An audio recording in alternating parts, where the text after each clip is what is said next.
Cela fait plus 30 ans que les Togolais luttent contre un régime cinquantenaire qui se transmet de père en fils. Malgré l'énorme tribut, notamment en vie humaine consentie par le peuple, le changement positif souhaité n'est pas au rendez-vous. Au lieu de crier à l'échec, sommes-nous en mesure de tirer les leçons de 30 ans d'expérience afin de réorienter notre lutte pour la démocratie? Passons d'abord en revue les stratégies perdantes. Participer aux élections, les gagner pour instaurer la démocratie avec les instruments de l'État. Après son échec aux législatives de 1994, le régime togolais a verrouillé son système électoral en transformant les institutions en instruments à son service. Il s'est octroyé toutes les victoires contrairement à la vérité des urnes, quelle que soit l'élection.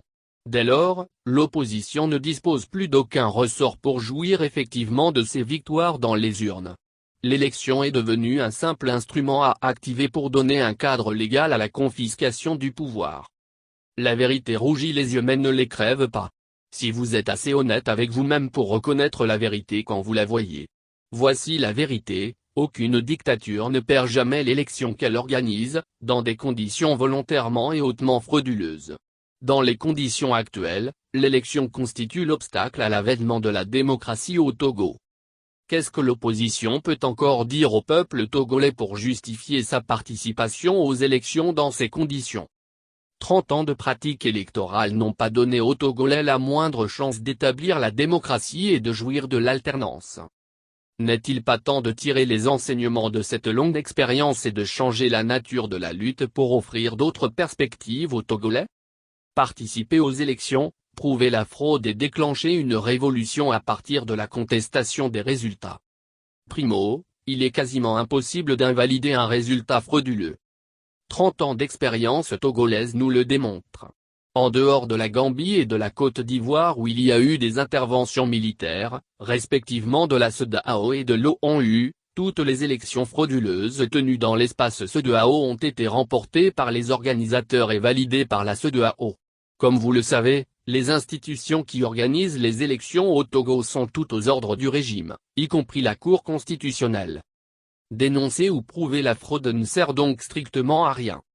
Secondo, dans les conditions actuelles, les élections sont le principal facteur de division des partis politiques de l'opposition. Si nous reconnaissons que l'élection est par nature une compétition, on ne peut donc pas trouver anormal les différentes attaques entre candidats de l'opposition. Seul problème, au moment de la proclamation des résultats frauduleux, les forces de l'opposition se sont tellement affaiblies dans les luttes intestines qu'elles sont incapables de se mettre ensemble et d'opérer une contestation post-électorale. Résultat, impossible de faire partir le dictateur par la rue après l'élection. Qu'est-ce que l'opposition peut encore dire au peuple togolais pour justifier sa participation aux élections dans ces conditions?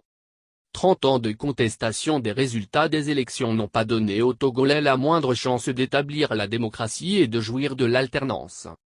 N'est-il pas temps de tirer les enseignements de cette longue expérience et de changer la nature de la lutte pour offrir d'autres perspectives aux Togolais?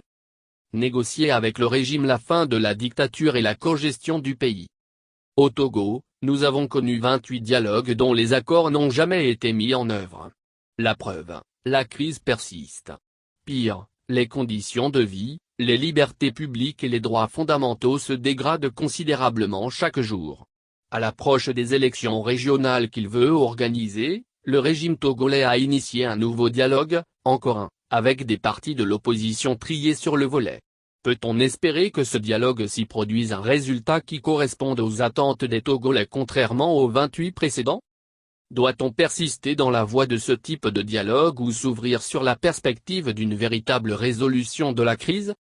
Qu'est-ce que l'opposition peut encore dire au peuple togolais pour justifier sa participation au dialogue dans ces conditions?